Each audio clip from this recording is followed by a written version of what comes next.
ആ മയക്കുമരുന്ന് മേടിച്ചുകൊണ്ട് വന്ന് ചേട്ടൻ ഉപയോഗിക്കാൻ മാത്രമല്ല അനിയത്തിക്കും കൊടുത്തു. 10 വയസ്സുള്ള അനിയത്തിക്കും കൊടുക്കുകയും ചെയ്തു. ഇനി നമ്മളിപ്പോൾ ഡിസ്കസ് ചെയ്യാൻ തീരുമാനിച്ചേക്കുന്നത് NRI പാരൻസ്. ഇത് ഉപയോഗിച്ചുകൊണ്ടിരിക്കുന്ന കൊച്ചിൻ്റെ പല്ലിന് DK വരും. പല്ല് മൊത്തമായിട്ട് ദ്രവിച്ചു പോകും വിത്തിൻ 1 ഇയർ. എത്രത്തോളം കഷ്ടപ്പെട്ടാണ് ഓരോ സാധനങ്ങൾ അവരുടെ എന്തൊക്കെ മാറ്റി വെച്ചിട്ടാണ് മക്കളുടെ ഓരോ ആവശ്യങ്ങൾ സാധിച്ചു കൊടുത്തത് എന്നുള്ളത് അവർ മനസ്സിലാക്കി കൊടുക്കണം. അതായത് ഇപ്പോൾ വാട്സപ്പ് ഗ്രൂപ്പ് ആണെങ്കിലും എന്താണെങ്കിലും അച്ഛനമ്മമാർക്ക് ഒരു ട്രാക്ക് വേണം. അത് കഴിഞ്ഞിട്ട് let them go out, play outside. ബാക്കിയുള്ള ഔട്ട്സൈഡ് ക്രിക്കറ്റ്, ഫുട്ബോൾ എന്തെങ്കിലുമൊക്കെ കളിക്കാനായിട്ടുള്ള ഒരു അവസരം നാട്ടിലാണെങ്കിലും ഇവിടെ ആണെങ്കിലും അതിന് അവസരം ഉണ്ടാക്കി കൊടുക്കണം. അവരെ അവെയറാക്കണം. പല പാരൻസിനെ അവെയർനെസ് ആക്കണം. കുറേ പാരൻസിന് ഇതെന്താ സംഭവിക്കുന്നതെന്ന് പോലും അറിയത്തില്ല. നമസ്കാരം, എൻ്റെ പേര് ഡോക്ടർ റേഷൻ ജോൺസൺ. ഞാൻ മെഡെക്സ് മെഡിക്കൽ കെയർ ഫഹലിലെ പീഡിയാട്രീഷ്യനാണ്. ഞാൻ ഇന്നിവിടെ ഡിസ്കസ് ചെയ്യാൻ താല്പര്യപ്പെടുന്ന ടോപ്പിക്ക് MDMA കുറിച്ചാണ്. MDMA എന്ന് പറയുന്നത് ഫസ്റ്റ് പണ്ട് കാലത്ത് നമ്മൾ സിഗരറ്റ് വലിച്ചു കഴിഞ്ഞാൽ നമുക്ക് ലങ് ക്യാൻസർ വരും, അല്ലെങ്കിൽ വെള്ളം അടിച്ചു കഴിഞ്ഞാൽ കരൾ അല്ലെങ്കിൽ ലിവർ സിറോസിസ് വരും.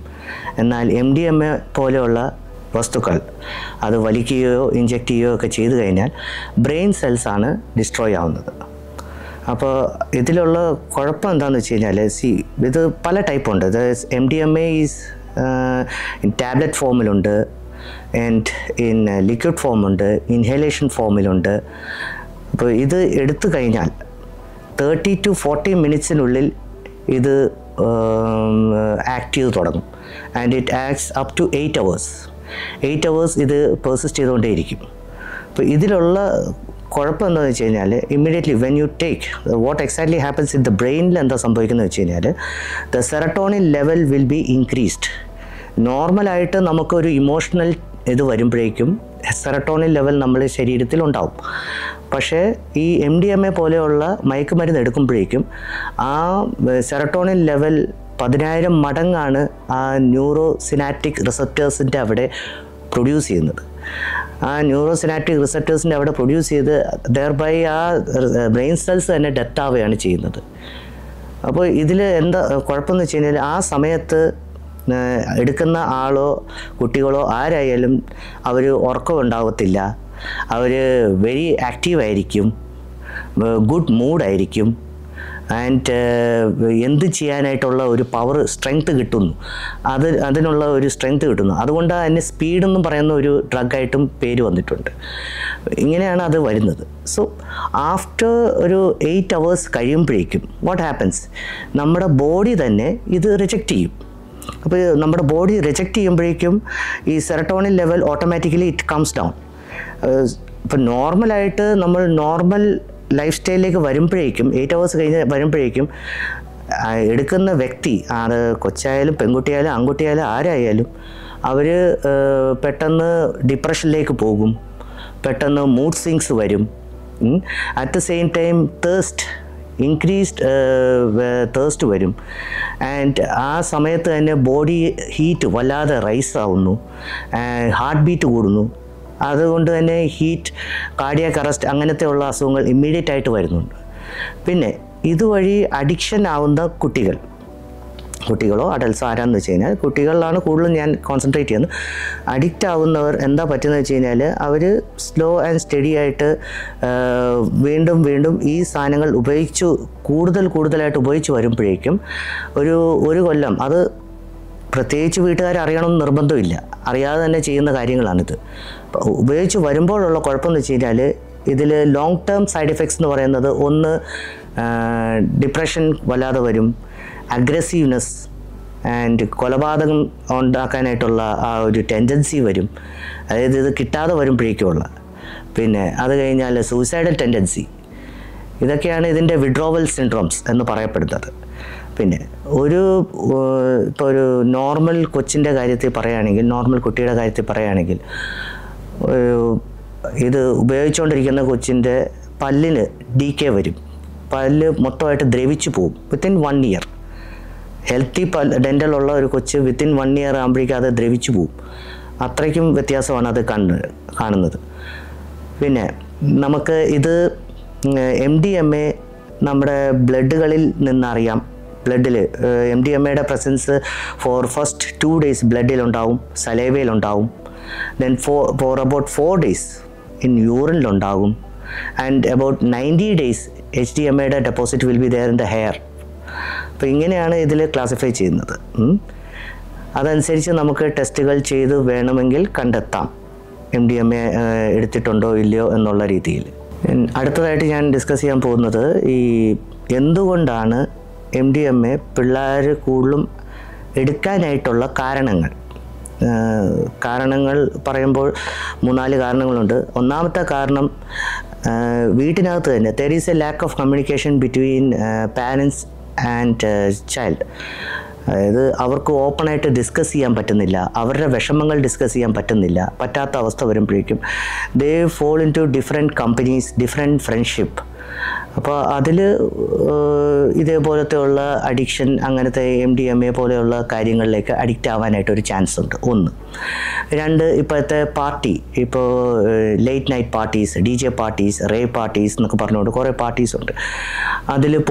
അതിൽ മെയിൻ ഇൻഗ്രീഡിയൻ്റ് എന്ന് പറയുന്നത് MDMA തന്നെയാണ്. പിന്നെ 3, മീഡിയ ലൈക്ക് ഫിലിം എന്താ വയലൻസ് വല്ലാതെ ഉള്ള മൂവീസൊക്കെയാണ് ഇപ്പോൾ വരുന്നത്. നെഗറ്റീവ് ഷെയ്ഡ് ക്യാരക്ടർ കൂടുതൽ ഹൈലൈറ്റ് ചെയ്ത് വരുന്ന മൂവീസ് ഉണ്ട്. That can also influence child habit. അതൊക്കെ MDMA കഴിച്ച് കഴിഞ്ഞാൽ ഇങ്ങനെ ആകും എന്നുള്ള ഒരു തോന്നൽ പിള്ളേരിൽ അങ്ങ് വരുത്തും. പിന്നെ ഇപ്പോൾ റീസെൻ്റായിട്ട് പറയുകയാണെങ്കിൽ ഇത് പിള്ളേർ അറിഞ്ഞുകൊണ്ട് ചെയ്യുന്നത്, ഇനി പിള്ളേർ അറിയാതെ പെട്ടുപോകുന്ന കണ്ടീഷനുണ്ട്. ഫോർ എക്സാമ്പിൾ ഇപ്പോൾ റീസെൻ്റായിട്ട് നമ്മുടെ തൃശ്ശൂർ ഒരു സ്കൂളിന് ചുറ്റും ഉണ്ടായിരുന്ന ഒരു ഐസ്ക്രീം പാർലറിൽ കുട്ടികൾ രാവിലെ ഉച്ചയ്ക്ക് വൈകിട്ട് 3 നേരം വെച്ച് ഐസ്ക്രീം കഴിക്കുന്നുണ്ടായിരുന്നു. ഒരു ദിവസം ഐസ്ക്രീം കിട്ടിയില്ലെങ്കിൽ അവർക്ക് ആ കുട്ടികളിൽ എന്തോ സ്വഭാവത്തിൽ വ്യത്യാസം കണ്ടപ്പോഴേക്കും പോലീസ് ഇൻവെസ്റ്റിഗേറ്റ് അന്വേഷിച്ച് ചെന്നപ്പോഴാണ് മനസ്സിലായത് ഐസ്ക്രീമിൽ മയക്കുമരുന്ന് കലർത്തിയാണ് വിറ്റുകൊണ്ടിരിക്കുന്നതെന്ന്. അപ്പോൾ ഇതിലെന്താ സംഭവിക്കുന്നത്? മയക്കുമരുന്ന് കലർത്തി വിറ്റുകൊണ്ടിരിക്കുന്ന അപ്പോൾ കുറേ കുട്ടികൾ അതിൽ വിക്ടിംസായി ഓൾറെഡി. അപ്പോൾ ഈ വിക്ടിംസ് ആയ കുട്ടികൾ, ചില കുട്ടികൾ അവർ റിക്കവർ ചെയ്ത് വരും, ചില കുട്ടികൾ ഇത് വീണ്ടും കിട്ടാൻ വേണ്ടി they become the carrier. അവർ തന്നെ ഈ സോഴ്സ് മേടിച്ച് കഴിച്ച് MDMA എന്ന് പറഞ്ഞു കഴിഞ്ഞാൽ നല്ല വിലയുള്ള മയക്കുമരുന്നാണ്. അപ്പോൾ അത് മേടിക്കണമെന്നെങ്കിൽ അതനുസരിച്ച് അവർ തന്നെ ഡിസ്ട്രിബ്യൂഷൻ നടത്തി തുടങ്ങും, കുട്ടികൾ തന്നെ ഡിസ്ട്രിബ്യൂഷൻ ചെയ്യുന്ന രീതിയിലാവുന്നുണ്ട്. അപ്പോൾ അങ്ങനെ ഒരു സൊസൈറ്റി ഇപ്പോൾ അതൊക്കെ സ്ലോ ആൻഡ് സ്റ്റഡി ആയിട്ട് നമ്മുടെ കേരളത്തിൽ ക്രിയേറ്റ് ചെയ്ത് വരുന്നുണ്ട്. 1.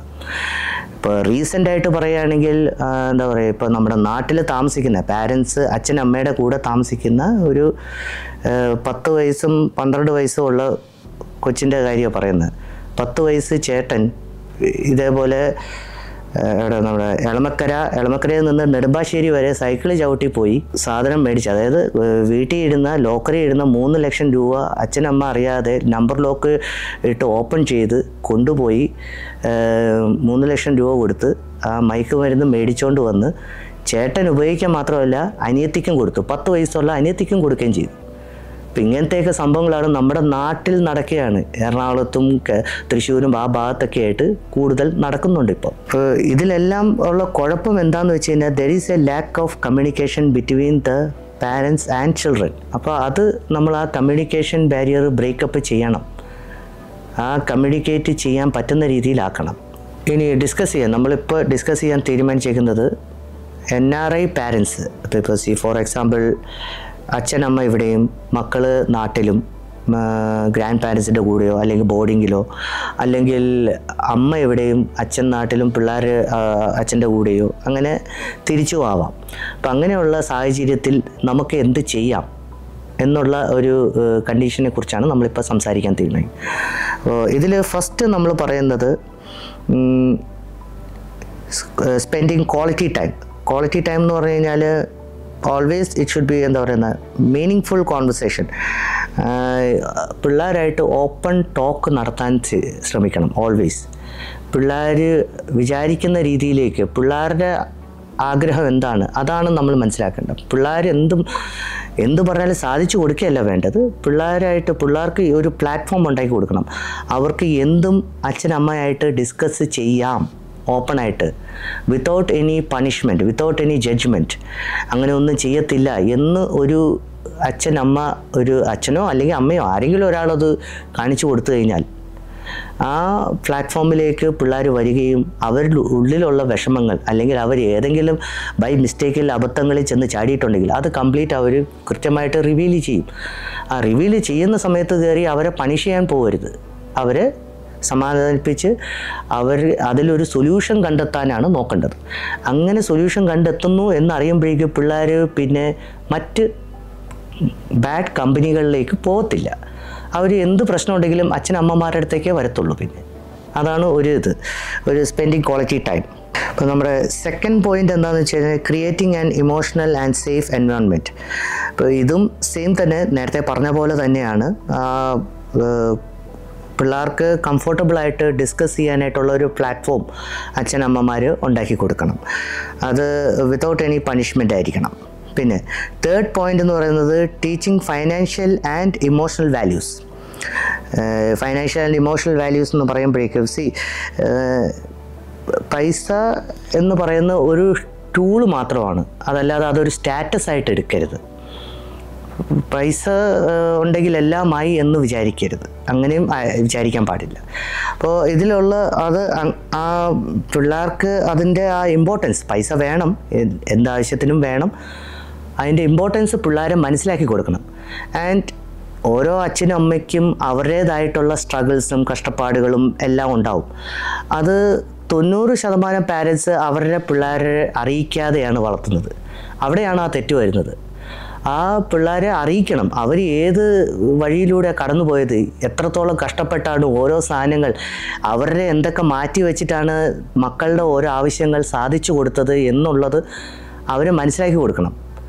That is the money value അവരെ മനസ്സിലാക്കി. അങ്ങനെയാണ് മണി വാല്യൂ അവരെ മനസ്സിലാക്കി കൊടുക്കേണ്ടത്.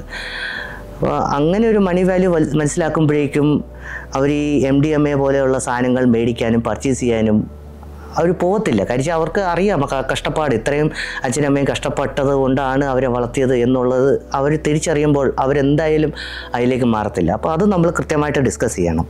പിന്നെ മോണിറ്ററിങ് സോഷ്യൽ സർക്കിൾസ്, അതായത് മക്കളുടെ പിള്ളേരുടെ, അതായത് മോനാണെങ്കിലും മോളാണെങ്കിലും ആരുടെയാണെങ്കിലും അവരുടെ ഫ്രണ്ട്സുകളുടെ സോഷ്യൽ മീഡിയ ഫ്രണ്ട്സ് എല്ലാത്തിലും, അതായത് ഇപ്പോൾ വാട്സപ്പ് ഗ്രൂപ്പ് ആണെങ്കിലും എന്താണെങ്കിലും അച്ഛനമ്മമാർക്ക് ഒരു ട്രാക്ക് വേണം. പ്രൈവസി കൊടുത്തോളൂ, പക്ഷേ എന്നിരുന്നാലും അച്ഛനമ്മമാർക്ക് ഒരു ട്രാക്ക് വെച്ചിരിക്കണം. എന്താണ് സംഭവിക്കുന്നതെന്ന് അവരറിഞ്ഞിരിക്കണം. ആൻഡ് അവരുടെ ബാക്കിയുള്ള ഫ്രണ്ട്സുകൾ ആയിട്ട് എപ്പോഴും അച്ഛനമ്മമാരെ ഒരു ഇൻട്രാക്ഷൻ വെക്കണം. എന്നാലേ അവർ പറഞ്ഞു തരത്തുള്ളൂ എങ്ങനെയാണ് സ്കൂളുകളിലോ അല്ലെങ്കിൽ ഇപ്പോൾ വലുതായിട്ട് ഫ്രണ്ട്ഷിപ്പില്ല, എപ്പോഴും ആൾ കാണുന്നില്ല, ആൾ ഉറക്കത്തിലാണ്, ആൾ വലിയ ആക്ടിവിറ്റി ഇല്ല എന്നൊക്കെ ഫ്രണ്ട്സ് പറയുമ്പോഴാണ്, ഫ്രണ്ട്സിൻ്റെ വായിൽ നിന്നായിരിക്കും ഏതൊരു ഇൻഫർമേഷൻ ഫസ്റ്റ് ഹാൻഡ് ആയിട്ട് പാരൻസിന് കിട്ടുന്നത്. അത് ഉടനെ ആലോചിച്ചോണം എന്താണ് പ്രശ്നം എന്നുള്ളത്. അച്ഛനമ്മമാർ ആലോചിച്ച് അത് പിള്ളേരായിട്ട് ഡിസ്കസ് ചെയ്യാനായിട്ട് ശ്രമിക്കണം. അതല്ലാതെ അവിടെ പണിഷ് ചെയ്യാനോ വേറൊന്നുമല്ല. ആസ് എ ഫ്രണ്ടായിട്ട് തന്നെ, അച്ഛൻ അമ്മ ആരായാലും ഫ്രണ്ടായിട്ട് തന്നെ പിള്ളേരുടെ അടുത്ത് സംസാരിച്ചാൽ മാത്രമേ അവർ ഓപ്പൺ ചെയ്യത്തുള്ളൂ. then only you will come to know the answer, what exactly, എങ്ങനെയാണ്, എന്തെങ്കിലും അഡിക്ഷൻ ഉണ്ടെങ്കിൽ നമുക്കറിയാം. Earlier the better. നമ്മൾ നേരത്തെ ഇത് അറിഞ്ഞു കഴിഞ്ഞാൽ അത്രയും പെട്ടെന്ന് നമുക്ക് ഫാസ്റ്റായിട്ട് റിക്കവർ ചെയ്തെടുക്കാം പിള്ളേരെ. And the last one, encouraging healthy activities like outdoor games. our games, outdoor games ഇപ്പോൾ എല്ലാം ഇൻഡോർ ഗെയിംസ് ആണ്. ഫോർ എക്സാമ്പിൾ ഇപ്പോൾ എന്താ പറയുന്നത്, എനിത്തിങ്, ഇപ്പോൾ ഷൂട്ടിംഗ് ഗെയിംസ്, PUBG, ഫോർട്ട്നൈറ്റ് എന്നൊക്കെ പറയുന്ന എല്ലാം ഷൂട്ടിംഗ് ഗെയിംസാണ്. ആൻഡ് ഇതെല്ലാം എന്താ പറയുന്നത്, വയലൻസ് ടു ദ എക്സ്ട്രീമാണ്. അപ്പോൾ ഇതിൻ്റെ അകത്ത് അപ്പോൾ ഇങ്ങനത്തെയൊക്കെ ഗെയിംസ് മാക്സിമം അവോയ്ഡ് ചെയ്തിട്ട്, കളിക്കണ്ട എന്നല്ല, പിന്നീട് ഹാഫ് ആൻ അവർ അല്ലെങ്കിൽ 45 minutes ഒക്കെ കളിക്കാൻ കൊടുത്തോളൂ. അത് കഴിഞ്ഞിട്ട് let them go out, play outside. ബാക്കിയുള്ള ഔട്ട്സൈഡ് ക്രിക്കറ്റ്, ഫുട്ബോൾ എന്തെങ്കിലുമൊക്കെ കളിക്കാനായിട്ടുള്ള ഒരു അവസരം നാട്ടിലാണെങ്കിലും ഇവിടെ ആണെങ്കിലും അതിന് അവസരം ഉണ്ടാക്കി കൊടുക്കണം. ഇത്രയും പറഞ്ഞുകൊണ്ട് നല്ലൊരു ഭാവി തലമുറയെ ആശംസിച്ചുകൊണ്ട് നിർത്തുന്നു. നന്ദി, നമസ്കാരം.